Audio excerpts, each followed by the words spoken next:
जय गुरु जी। आज हम शिव के वृषभ अवतार के बारे में जानेंगे। जब समुद्र मंथन हुआ था और देवताओं और दानवों ने मिलकर वासुकी को नाग बनाया था और मंदार पर्वत को उसकी मदानी बनाया था और उससे मथ कर समुद्र से रतन निकाले थे। उस समय उस समुद्र से एक अमृत कलश निकला था जिसको देवता और दानव दोनों लेना चाहते थे। इस अमृत कलश को लेकर देवताओं और दानवों के बीच में भीषण संग्राम हुआ और तब जो देवता थे वो दानवों से पराजित हुए और वो शिव जी के पास उनकी शरण में गए और उनसे प्रार्थना की कि आप कुछ उपाय कीजिए, क्योंकि दानवों ने वो अमृत कलश हमसे छीन लिया है। तब शिव ने विष्णु जी को आज्ञा दी और विष्णु जी ने मोहिनी का रूप धारण किया। अब विष्णु जी जब मोहिनी का रूप धारण करके उनके पास सामने गए तो वो दानव जो थे वो उनके रूप को, सौंदर्य को देखकर बहुत आसक्त हो गए और उन्होंने उन कपटधारी विष्णु को वो अमृत बांटने के लिए दे दिया। तो विष्णु ने उन सबको बोला कि अब आप पंक्ति बनाओ और पंक्ति बनाकर इधर आकर खड़े हो जाओ।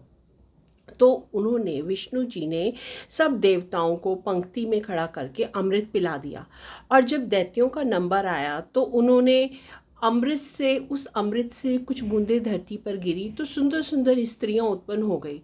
तो वो दैत्य उन स्त्रियों को देखकर और विमोहित हो गए। तो उन्होंने उनको ले जाकर स्त्रियों की तरफ वो मुड़ गए और अपने अपने स्थान में ले जाकर रखा। शिव की माया से उनके बड़े बड़े सुंदर गुप्त स्थान बन गए जहाँ पर हर चीज़ मौजूद थी। तो उन्होंने उन सबको अपने उन गुप्त स्थान में रखकर आने के बाद, सुरक्षित रखकर आने के बाद अमृत लेने के लिए देवताओं से फिर युद्ध आरंभ कर दिया। तो देवताओं और दैत्यों का भयंकर युद्ध संग्राम हुआ और ये देवासुर संग्राम तीनों लोकों में विख्यात है। विष्णु ने सब दैत्यों को मोहित कर दिया और विष्णु से रक्षित हो देवताओं ने इस युद्ध में विजय पाई। बहुत से दैत्य मारे गए। जो बचे हुए थे वो पाताल के विवरों में जाकर समा गए।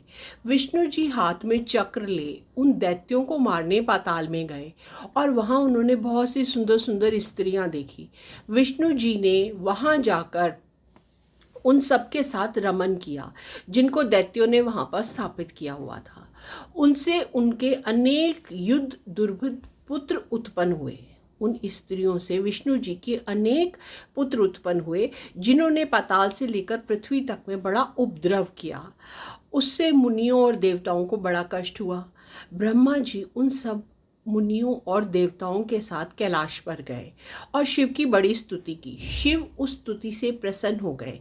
शिव ने वृषभ का रूप धारण किया और गर्जते हुए उस पाताल के विवर में घुस गए। उनकी प्रचंड गर्जना से पाताल के नगर की दीवारें ध्वस्त हो गई।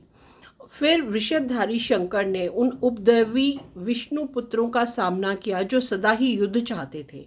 बैल रूपी शिव ने कितनों को अपने खुरों से और अपने सींगों से मारकर धारायशी कर दिया। विष्णु के कितने पुत्र मृत्यु को प्राप्त हुए।